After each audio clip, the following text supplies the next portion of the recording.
प्राचीन भारत की धरती पर अनेक वीर, न्यायप्रिय और पराक्रमी राजाओं ने जन्म लिया, लेकिन उनमें राजा विक्रमादित्य का स्थान सर्वोच्च रहा। वे उज्जैन के सम्राट थे और अपनी बुद्धिमत्ता, साहस और न्यायप्रियता के लिए प्रसिद्ध थे।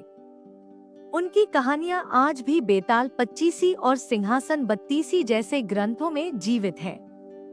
ऐसी ही एक रोचक और शिक्षाप्रद कथा है राजा विक्रमादित्य और दंभिकासुर की गाथा। बहुत समय पहले की बात है।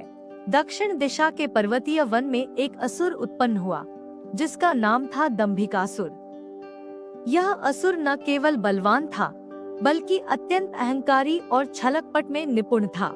वह योग और तपस्या के माध्यम से अनेक सिद्धियां प्राप्त कर चुका था। अपनी शक्तियों के घमंड में वह संतों, साधुओं और निर्दोष जनों को तंग करता था।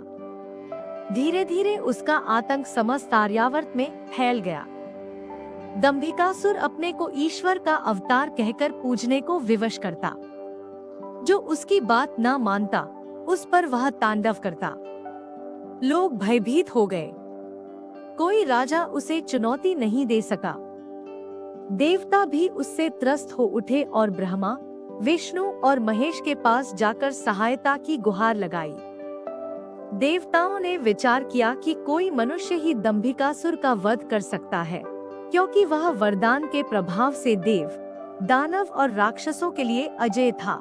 तब नारद मुनि ने सुझाव दिया, राजा विक्रमादित्य को यह कार्य सौंपा जाए। वे ही धर्म, बुद्धि और पराक्रम के त्रिवेणी संगम हैं। भगवान विष्णु ने विक्रमादित्य को स्वप्न में दर्शन दिए और उन्हें सारी बात बताई। राजा जागे तो वे दृढ़ निश्चय कर चुके थे, जब तक दंभिकासुर का अंत नहीं करूंगा, चैन से नहीं बैठूंगा। राजा विक्रमादित्य ने अपने मंत्री भर्तृहरि और सैनिकों के साथ दक्षिण की ओर प्रस्थान किया। मार्ग में उन्हें कई गांव दिखाई दिए जो उजड़ चुके थे। लोगों से पूछने पर पता चला कि दंभिकासुर ने वहां के पुरुषों को मारा और स्त्रियों व बच्चों को बंदी बना लिया। राजा ने उत्तर दिया, हे प्रभु, आपने अनेक चमत्कार किए हैं, किंतु क्या आप अमर भी हैं? क्या आप स्वयं की मृत्यु टाल सकते हैं? असुर हंस पड़ा, मृत्यु? वह तो मुझे छू भी नहीं सकती। राजा ने कहा, यदि ऐसा है तो क्यों न हम दोनों अग्नि परीक्षा करें? यदि आप सचमुच अमर हैं, तो अग्नि आपको जला नहीं सकेगी। दंभिकासुर के मरते ही उसके द्वारा बनाई गई काली माया विलीन हो गई। बंदी बने स्त्री पुरुष मुक्त हुए। वन फिर से हरे भरे हो गए और देवताओं ने पुष्पवर्षा कर राजा। सच्चा शासक वह होता है जो अपने प्राणों की बाजी लगाकर प्रजा की रक्षा करे।